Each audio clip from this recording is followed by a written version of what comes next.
Ahora vamos a hacer un pequeño tour de destrucción. Vamos a visitar las ciudades y los imperios que cayeron durante este periodo. Y créeme, no es un tour turístico agradable. Chipre /diagonal a la silla, el primero en caer. Chipre fue probablemente uno de los primeros lugares en sufrir el impacto total. ¿Recuerdas que dije que Chipre era súper importante por su cobre? Bueno, eso lo convirtió en un objetivo prioritario.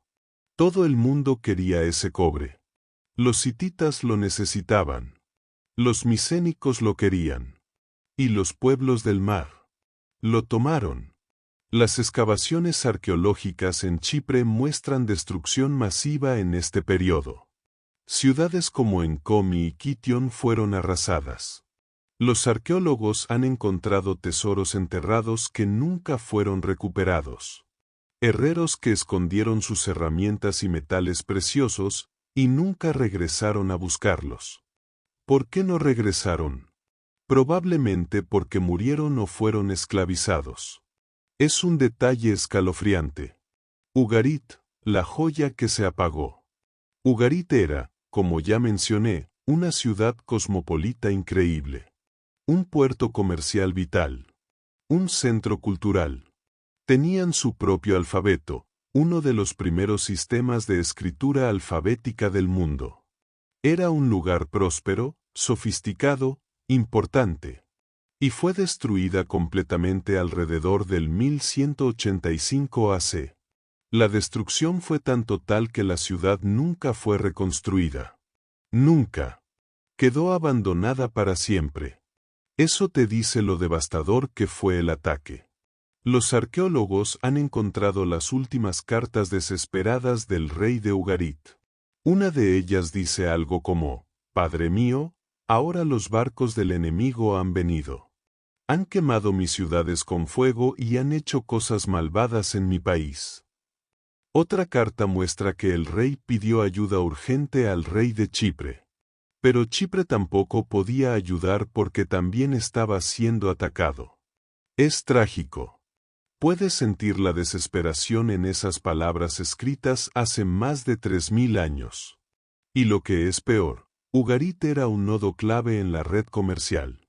Era como si alguien hubiera cortado un cable importante en Internet. Todo lo conectado a Ugarit se vio afectado. El imperio hitita, la superpotencia que desapareció. Los hititas habían sido una de las grandes superpotencias durante siglos. Habían peleado de tú a tú con Egipto. Habían controlado vastos territorios. Tenían un ejército formidable. Y simplemente desaparecieron. Su capital, Atusa, fue abandonada alrededor del 1200 AC. No hay evidencia clara de un asalto violento a la ciudad capital, pero el imperio colapsó de todas formas.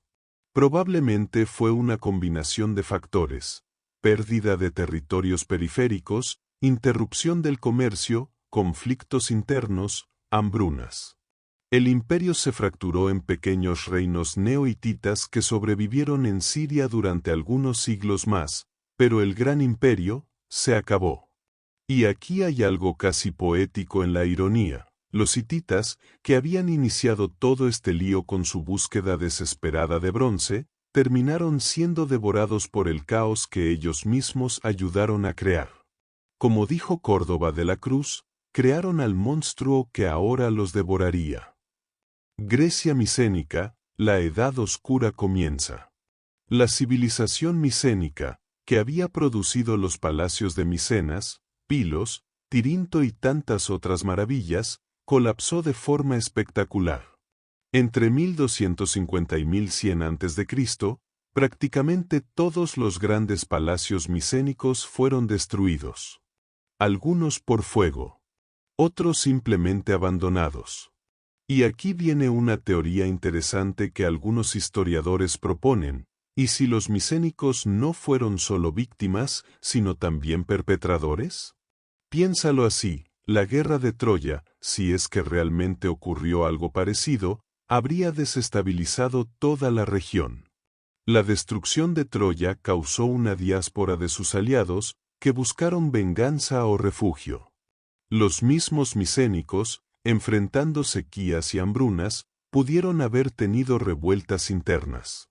Hay evidencia de conflictos internos en Grecia durante esta época. Algunos palacios muestran signos de haber sido atacados desde dentro, no desde fuera. El pueblo hambriento pudo haberse rebelado contra las élites. Y una vez que los palacios cayeron, ¿qué pasó con toda esa gente? Algunos murieron. Otros huyeron. Otros se convirtieron en... ¿Lo adivinaste? Posiblemente en parte de esos pueblos del mar. Es una teoría fascinante. Los micénicos no solo fueron víctimas del colapso, sino que contribuyeron a él. Fueron tanto víctimas como victimarios. Después de la destrucción de los palacios, Grecia entró en lo que se conoce como la Edad Oscura griega. La escritura prácticamente desapareció. La población disminuyó. Las ciudades fueron abandonadas. Y durante los siguientes 300 a 400 años, Grecia fue una sombra de lo que había sido. Los únicos recuerdos de esa época gloriosa sobrevivieron en forma de poemas orales que eventualmente se convertirían en la Ilíada y la Odisea de Homero. Historias de héroes y batallas de una edad dorada perdida. Siria y el Levante, todo se derrumba. Toda la costa del Levante sufrió. Ciudades en lo que hoy es Siria, Líbano, e Israel fueron destruidas o gravemente afectadas. Algunas nunca se recuperaron. Otras fueron eventualmente repobladas por nuevos grupos, incluyendo a algunos de los mismos pueblos del mar que se asentaron permanentemente. Los Peleset, por ejemplo, se establecieron en lo que se convertiría en Filistea, la franja costera del sur de Israel / Palestina. De hecho, la palabra Palestina eventualmente deriva de Filistea, que deriva de Peleset. Es una conexión lingüística fascinante que conecta el presente con este pasado caótico. Los fenicios, que eventualmente se convertirían en los grandes navegantes y comerciantes del primer milenio AC, fueron básicamente los sobrevivientes de este colapso. Eran lo que quedó de las ciudades cananeas después de que todo se desmoronara. Ciudades como Tiro y Sidón sobrevivieron porque estaban en lugares estratégicos y porque sus élites mercantiles pudieron adaptarse. Pero la destrucción de lugares como Ugarit significó que el conocimiento y los contactos comerciales tuvieron que redistribuirse. Los fenicios recogieron esas piezas y construyeron algo nuevo. Si todo esto suena a apocalipsis total, es porque básicamente lo fue. Pero hubo un imperio que, contra todo pronóstico, logró sobrevivir. Bueno, sobrevivir es una palabra generosa. Más bien, evitó morir. Que no es lo mismo que vivir bien. Hablo, por supuesto, de Egipto.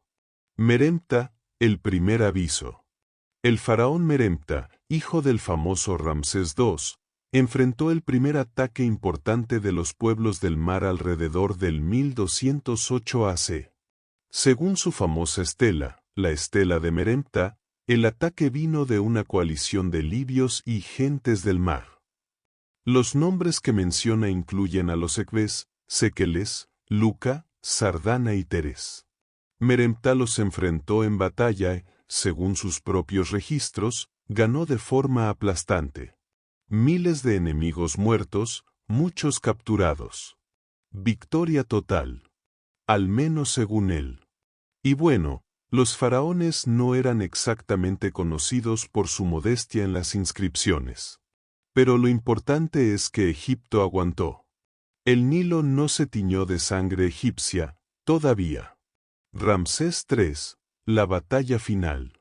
El verdadero show ocurrió durante el reinado de Ramsés III, específicamente en su 8º año, alrededor del 1177 AC. Para este momento, el mundo alrededor de Egipto ya se había desmoronado. Los hititas, caídos. Ugarit, cenizas. Chipre, destruido. Grecia, en llamas. Egipto era literalmente el último imperio importante que quedaba en pie. Y los pueblos del mar venían por él. La inscripción de Ramsés III en su templo mortuorio de Medinet Abu en Tebas es dramática y aterradora. Dice algo así: los países extranjeros se conjuraron en sus islas.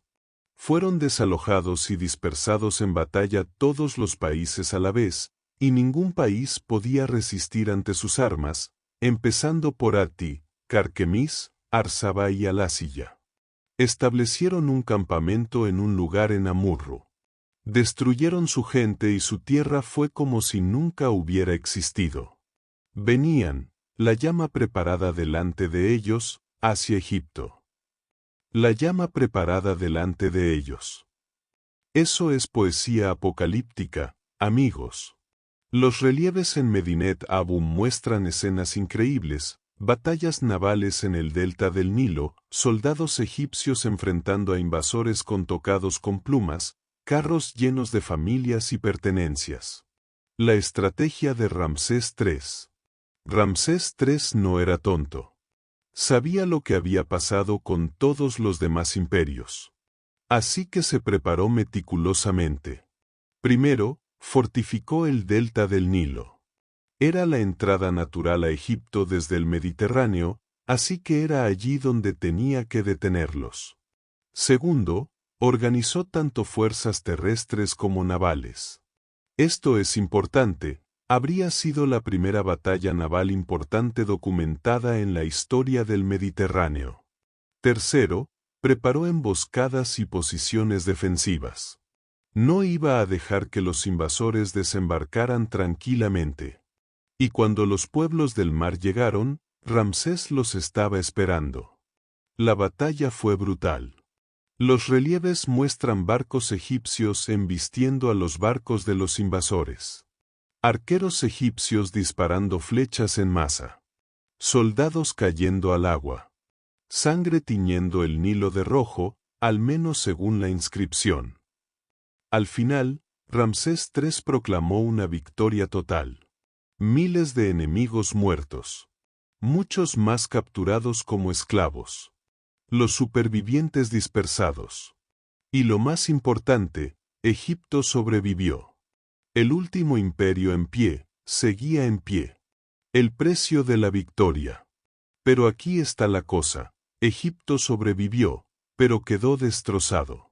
La guerra había sido increíblemente costosa. El imperio estaba exhausto.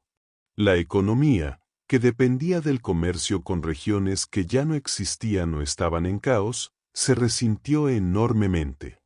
Egipto nunca volvió a recuperar su antigua gloria. Después de Ramsés III, el imperio entró en un declive constante. Los siguientes faraones fueron cada vez más débiles. El poder se fragmentó. Las provincias se volvieron más independientes. A mediados del siglo XII a.C., durante el reinado de Ramsés II, Egipto básicamente perdió el control de sus territorios en el Levante. El imperio se contrajo a su territorio base en el Valle del Nilo. Era como un boxeador que técnicamente ganó la pelea porque no cayó al suelo, pero recibió tantos golpes que nunca volvió a ser el mismo. Y eso es lo trágico. Egipto ganó contra los pueblos del mar, pero en el proceso perdió su posición como superpotencia mediterránea. Sobrevivió, pero en modo zombie. ¿Y los pueblos del mar? Después de su derrota en Egipto, los pueblos del mar se dispersaron. Algunos, como los Peleset, se asentaron en la costa de Levante y se convirtieron en los filisteos. Otros posiblemente regresaron a sus lugares de origen, o se mezclaron con las poblaciones locales en otros lugares. Algunos grupos, como los Sardana y Sequeles, tal vez se establecieron en Cerdeña y Sicilia, dando origen a nombres que todavía usamos hoy. El punto es, después de chocar contra el muro de Egipto, la ola se dispersó. No desaparecieron mágicamente, pero dejaron de ser una fuerza unificada de destrucción. No todo fue destrucción total. Hubo lugares que sobrevivieron relativamente bien al colapso. Y mirar quiénes sobrevivieron y por qué nos ayuda a entender mejor qué causó exactamente el colapso. Asiria, la excepción que prueba la regla. Asiria es fascinante porque sobrevivió al colapso prácticamente intacta. Mientras los hititas caían, mientras Egipto se desangraba, mientras Grecia se sumergía en la oscuridad, Asiria siguió existiendo. Se contrajo un poco, se volvió más conservadora, pero nunca colapsó. ¿Por qué? Hay varias razones. Primero, Asiria estaba más tierra adentro. Los pueblos del mar eran principalmente una amenaza marítima. Asiria, ubicada en el norte de Mesopotamia, actual Irak, no tenía costas importantes que defender. Estaba más aislada de las rutas de invasión marítima. Segundo, Asiria tenía el mejor ejército de la época. Y me refiero a un ejército profesional, disciplinado, con tácticas avanzadas, buen equipo y mucha experiencia. Cuando grupos de arameos y otros pueblos intentaron atacar a Siria, fueron sometidos rápidamente. Tercero, y esto es crucial, Asiria era menos dependiente del comercio marítimo internacional. Su economía era más autosuficiente. Tenía acceso a recursos locales. No dependía tanto de esa red comercial compleja que colapsó. Cuando el mundo alrededor se desmoronó, Asiria simplemente se encogió de hombros y siguió adelante. No sin problemas, claro. Hubo un periodo de debilidad después de la muerte de Asurbanipal en 1056 a.C. Pero Asiria mantuvo su estructura política, su administración, su ejército. Y lo que es más impresionante, desde finales del siglo X a.C., Asiria comenzó a expandirse de nuevo. En los siglos siguientes se convertiría en el imperio más poderoso del Oriente Próximo. Es la verdadera historia de supervivencia. Babilonia, el caso mixto. Babilonia, bajo la dinastía casita, no corrió tan buena suerte como Asiria. Los casitas habían gobernado Babilonia durante siglos, manteniendo las tradiciones sumerio-acadias. Pero el colapso de la Edad del Bronce los golpeó duro. La dinastía casita cayó alrededor del 1155 AC, en parte debido a invasiones de elamitas desde el este, y en parte por la inestabilidad general de la época. Después de los casitas, Babilonia se debilitó significativamente. Grupos de arameos y caldeos se infiltraron en el territorio sin mucha resistencia. Los reyes de Babilonia apenas controlaban más allá de los límites de la ciudad misma. Babilonia no desapareció completamente, pero perdió mucho poder e influencia. Tendría que esperar varios siglos antes de resurgir como potencia regional. Las ciudades fenicias, adaptarse o morir. Las ciudades fenicias como Tiro, Sidón y Biblos también sobrevivieron, pero transformadas. Estas ciudades probablemente se beneficiaron de algunos factores. Primero, estaban bien fortificadas y en posiciones defensibles. Muchas estaban en islas o promontorios costeros, lo que las hacía difíciles de atacar. Segundo, cuando ciudades como Ugarit cayeron, sus élites comerciales probablemente huyeron a otras ciudades fenicias, llevando consigo conocimientos, contactos y recursos. Hubo una redistribución del capital humano y económico. Tercero, los fenicios eran increíblemente adaptables. Cuando el viejo sistema comercial colapsó, construyeron uno nuevo.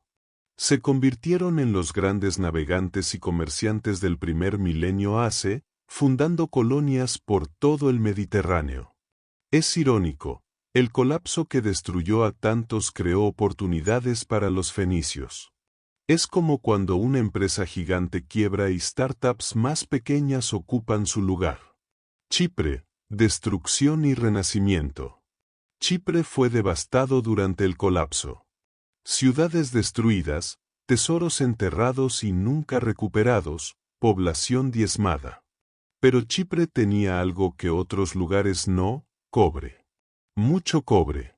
Y mientras hubiera demanda de bronce, o eventualmente hierro, Chipre tendría valor económico.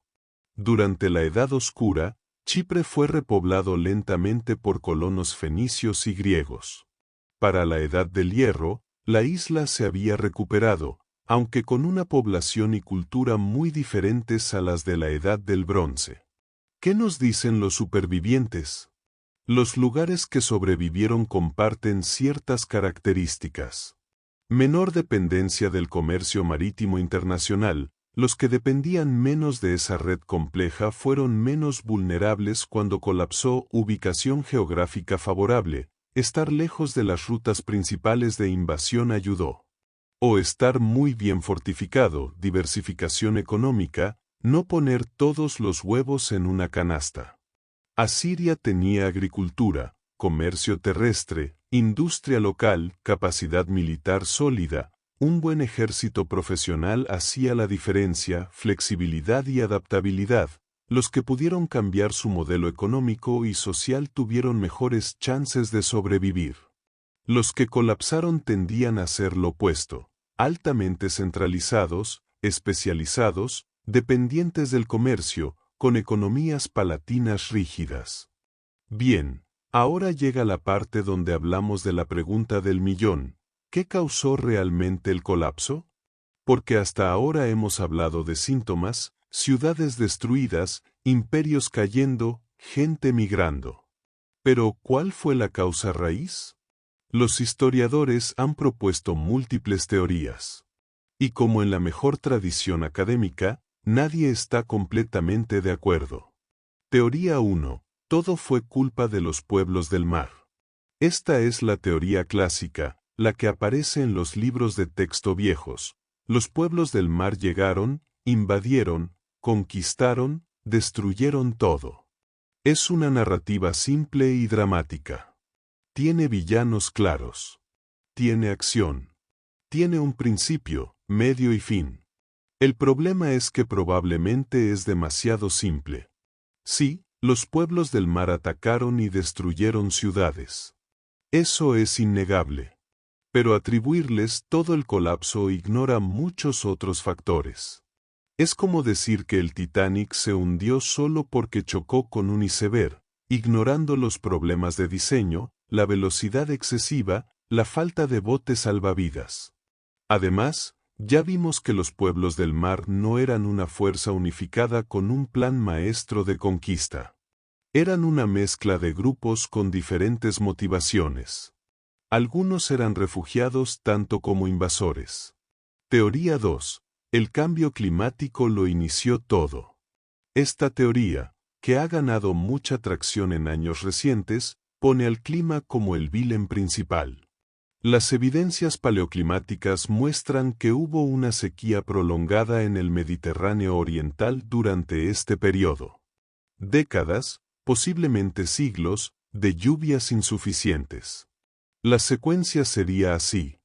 Sequía prolongada, cosechas, fallan, hambrunas generalizadas, descontento social y revueltas, migraciones masivas buscando comida, presión sobre recursos en todas partes, conflictos y guerras por recursos, colapso del comercio, fin del mundo tal como lo conocían. Brian Fagan ha mostrado cómo las tormentas atlánticas se desviaron hacia el norte durante este periodo, llevando lluvia a Europa central pero dejando seco al Mediterráneo oriental. Es básicamente lo que pasa hoy cuando el Niño o la Niña alteran los patrones climáticos globales. Esta teoría tiene sentido. El clima puede ser el detonante inicial que pone todo lo demás en movimiento. Es difícil mantener un imperio cuando la gente se muere de hambre. Pero, ¿fue suficiente por sí solo? Probablemente no. Teoría 3. Terremotos y desastres naturales. Algunos arqueólogos, notando las capas de destrucción en múltiples sitios, han sugerido que una serie de terremotos importantes pudo haber debilitado o destruido muchas ciudades. Los terremotos son comunes en la región del Mediterráneo oriental. Es una zona sísmicamente activa. Y un terremoto puede ser devastador, especialmente para ciudades antiguas con edificios de piedra y barro. Imagínate un terremoto fuerte golpeando a Micenas o a Tusa. Sería catastrófico. Pero nuevamente, ¿terremotos solos? Probablemente no. Las ciudades se pueden reconstruir después de terremotos. Lo han hecho miles de veces en la historia. A menos que haya otros factores que impidan la reconstrucción. Teoría 4. Complejidad sistémica y colapso. Esta es mi teoría favorita porque es la más sofisticada y probablemente la más cercana a la verdad. Joseph Tante, en su libro El colapso de las sociedades complejas, argumenta que las sociedades se vuelven cada vez más complejas con el tiempo. Más especialización, más burocracia, más interdependencia. Al principio, esta complejidad añade valor. Es eficiente. Produce riqueza. Funciona. Pero llega un punto donde la complejidad se vuelve una vulnerabilidad. El sistema es tan intrincado, tan especializado, tan interdependiente, que cualquier shock puede desestabilizarlo. Carol Thomas y Craig Conant lo dijeron perfectamente para la Edad del Bronce. El sistema era demasiado intrincado para restablecerse por partes cuando se alteraba. O funcionaba todo, o se colapsaba todo. Y cuando llegaron los shocks, sequía, terremotos, invasiones, interrupciones comerciales, el sistema no pudo absorberlos. No había redundancia. No había flexibilidad. Todo estaba optimizado para condiciones normales, no para crisis. Es como un castillo de naipes muy alto y elaborado.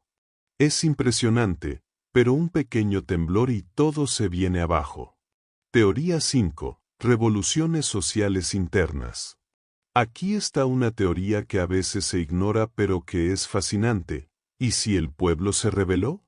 Los sistemas palatinos de la Edad del Bronce eran jerárquicos y extractivos. Las élites vivían lujosamente mientras el pueblo común trabajaba duro y pagaba impuestos. Mientras hubo prosperidad, el sistema funcionó. Pero cuando llegaron las hambrunas, cuando el pueblo no tenía que comer mientras veía que los palacios todavía tenían almacenes llenos. Sergio Alejo Gómez sugiere que el pueblo hambriento asaltó a sus dirigentes para poder comer. No fueron los pueblos del mar quienes quemaron los palacios micénicos, sino los propios griegos hambrientos. Hay evidencia de conflictos internos en varios sitios. Algunos palacios muestran signos de haber sido atacados desde dentro. Y una vez que las élites fueron derrocadas, ¿quién mantendría el sistema? ¿Quién organizaría el comercio? ¿Quién administraría los recursos? Nadie. Y el sistema colapsó. La tormenta perfecta. Honestamente, probablemente fue una combinación de todas estas cosas. No hubo una sola causa. Fue una tormenta perfecta donde múltiples factores se alinearon de la peor manera posible. Cambio climático, sequías, hambrunas, terremotos, destrucción física, hambrunas, descontento social, revoluciones, colapso de gobiernos, caos, oportunidad para piratas y grupos migrantes, ataques piratas, interrupciones comerciales, más escasez, más hambre, todo retroalimentándose en un círculo vicioso. Y el sistema, tan complejo e interdependiente, no pudo manejar todo eso a la vez. Es como cuando tu computadora se congela. No es solo una cosa la que falla. Es RAM insuficiente y demasiados programas abiertos y un virus y sobrecalentamiento y un archivo corrupto. Todo a la vez. Y crash. El mundo de la Edad del Bronce tuvo su crash. Y fue espectacular. Después del colapso vino lo que los historiadores llaman la Edad Oscura. No porque la gente se volviera malvada o algo así, sino porque sabemos muy poco de este periodo. Es literalmente oscuro en términos de nuestro conocimiento. ¿Qué se perdió? La lista es larga y deprimente. La escritura, En Grecia, la escritura lineal B desapareció completamente. Los griegos serían analfabetos durante siglos hasta que adoptaron el alfabeto fenicio alrededor del 800 AC. El comercio internacional, las grandes rutas comerciales que conectaban el Mediterráneo oriental colapsaron. El comercio se volvió local, limitado. La urbanización, muchas ciudades fueron abandonadas. La población se dispersó en aldeas pequeñas. La vida urbana sofisticada desapareció en muchas regiones. La tecnología y el arte, muchas técnicas se perdieron. El arte se volvió más simple. La arquitectura monumental prácticamente desapareció. La población, los estudios demográficos sugieren que la población disminuyó drásticamente en muchas áreas. Algunas regiones perdieron el 75% o más de su población. Fue un retroceso masivo en la complejidad social, cultural y tecnológica. Recuerdos de una edad dorada. Pero los recuerdos sobrevivieron. Hesíodo, el poeta griego, habló de edades pasadas, la edad de oro, la edad de plata, la edad del bronce, separadas de su presente, la edad del hierro, por la edad de los héroes. Era un recuerdo cultural de que las cosas habían sido mejores antes. De que había existido una civilización más avanzada. Homero preservó recuerdos de la época micénica en la Ilíada y la Odisea. Historias de palacios magníficos, de reyes poderosos, de guerreros con armaduras de bronce brillante. Claro, para cuando Homero compuso estos poemas, alrededor del 800 AC, ya habían pasado 400 años del colapso. Los detalles se habían mezclado, mitificado, exagerado. Pero el núcleo era un recuerdo de algo real. El Renacimiento, la Edad del Hierro. Eventualmente, el mundo se recuperó. Pero era un mundo muy diferente. El bronce fue gradualmente reemplazado por el hierro como el metal principal. El hierro era más abundante y no requería las complejas rutas comerciales que el bronce necesitaba. Nuevas potencias surgieron, los asirios expandieron su imperio. Los fenicios se convirtieron en los maestros del comercio mediterráneo. Los griegos desarrollaron la cultura de las polis, ciudades-estado. En Italia, los etruscos y eventualmente Roma comenzarían a crecer. Pero tomó siglos. La recuperación fue lenta, gradual, irregular. Y el nuevo mundo era fundamentalmente diferente del antiguo. Los grandes imperios palatinos de la Edad del Bronce, con su burocracia compleja y su economía centralizada, nunca regresaron en la misma forma. En su lugar surgieron estructuras más descentralizadas, más flexibles. Ciudades-estado en lugar de imperios masivos. Comerciantes privados en lugar de economías palatinas. Mercenarios y milicias ciudadanas en lugar de ejércitos profesionales permanentes. Tal vez, solo tal vez, el colapso enseñó una lección: no pongas todos tus huevos en una canasta. No dependas de un sistema único y centralizado.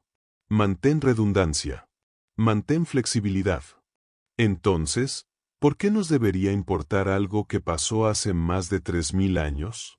Porque, amigos, hay lecciones aquí que son inquietantemente relevantes hoy. La fragilidad de la complejidad. Vivimos en un mundo increíblemente complejo e interconectado. Más que nunca en la historia humana. Cuando el COVID-19 golpeó, vimos cómo las cadenas de suministro globales se tambalearon. Chips de computadora que no llegaban porque una fábrica en Taiwán cerró. Productos que no podías comprar porque un puerto en China estaba cerrado. Todo conectado, todo interdependiente. En 2008, cuando los bancos empezaron a caer, casi arrastran a toda la economía global con ellos. Porque todo está conectado. El colapso de la Edad del Bronce nos muestra que los sistemas complejos pueden ser eficientes y prósperos, hasta que no lo son. Y cuando fallan, pueden fallar de forma espectacular. El cambio climático no es nuevo. El cambio climático ayudó a destruir civilizaciones hace 3000 años. Y no fue cambio climático causado por humanos, sino natural. Hoy enfrentamos cambio climático causado por nosotros, potencialmente mucho más rápido y severo. Si una sequía prolongada pudo ayudar a colapsar el mundo de la Edad del Bronce, ¿qué podrían hacer sequías aún peores, combinadas con aumento del nivel del mar, eventos climáticos extremos y competencia por recursos en un mundo de 8.000 millones de personas? Es una pregunta incómoda, pero vale la pena hacerla. Las migraciones masivas tienen consecuencias. Los pueblos del mar eran, en muchos casos, refugiados tanto como invasores. Gente desplazada por el clima, el hambre, la guerra. Hoy vemos migraciones masivas causadas por guerra, pobreza, clima. Y vemos cómo esas migraciones causan tensiones políticas y sociales. La historia nos muestra que las grandes migraciones pueden desestabilizar regiones enteras.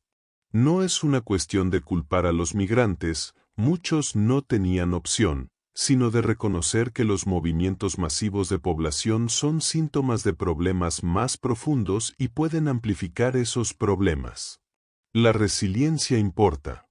Los lugares que sobrevivieron al colapso de la Edad del Bronce eran aquellos con cierta resiliencia, diversificación económica, menos dependencia de un solo sistema, capacidad de adaptarse.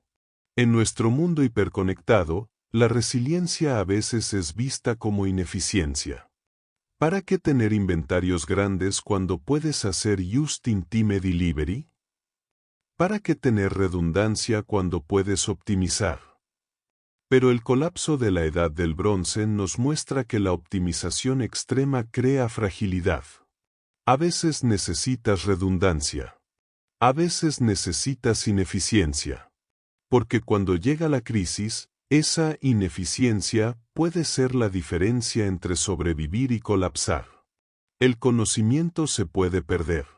Quizás la lección más escalofriante es que el progreso no es inevitable. La civilización no siempre avanza. Después del colapso, los griegos olvidaron cómo escribir durante 400 años. 400 años sin escritura. Generaciones y generaciones sin esa tecnología fundamental. ¿Podría pasarnos hoy? Probablemente no de la misma manera. Pero imagina un evento que interrumpiera Internet, la red eléctrica, nuestros sistemas de comunicación. ¿Cuánto conocimiento depende de servidores, de bases de datos digitales, de sistemas que requieren electricidad constante? No digo que vayamos a volver a la edad de piedra. Pero vale la pena recordar que el conocimiento humano es más frágil de lo que pensamos. Y después de toda esta historia, toda esta investigación, todos estos debates académicos, el misterio central permanece. No sabemos exactamente quiénes eran los pueblos del mar. No sabemos exactamente de dónde venían. No sabemos exactamente qué pasó con ellos después. No sabemos con certeza qué causó el colapso. ¿Fue el clima? ¿Los terremotos? ¿Las invasiones? ¿Las revoluciones? ¿Todo junto? Y tal vez nunca lo sabremos con certeza. 3000 años es mucho tiempo. La evidencia es limitada, fragmentaria, ambigua. Pero tal vez eso es parte de lo que hace esta historia tan fascinante. Es un rompecabezas histórico gigante con piezas faltantes. Y cada nueva excavación arqueológica, cada nuevo estudio climático, cada nueva traducción de una tablilla antigua, nos da una pieza más. Lentamente, el cuadro se vuelve más claro. Pero probablemente nunca estará completo. ¿Y sabes qué? Eso está bien. Porque el misterio nos hace seguir buscando, seguir preguntando, seguir aprendiendo. Así que ahí lo tienen, el colapso de la Edad del Bronce. El fin de un mundo. El misterio de los pueblos del mar. Una historia de imperios cayendo, de ciudades quemadas, de civilizaciones desapareciendo. Pero también una historia de supervivencia, de adaptación, de renacimiento eventual. Porque aquí estamos, 3000 años después, todavía hablando de ello, todavía aprendiendo de ello. La Edad del Bronce terminó, pero su legado sobrevive. En las historias de Homero. En las ruinas que los arqueólogos excavan. En las lecciones que, si somos sabios, podemos aprender. Gracias por acompañarme en este viaje al pasado. Si les gustó, denle like, suscríbanse, comenten qué les pareció. Y recuerden, la historia no es solo lo que pasó hace mucho tiempo. Es también un espejo del presente y una ventana al futuro. Nos vemos en el próximo video. Y hasta entonces, manténganse curiosos.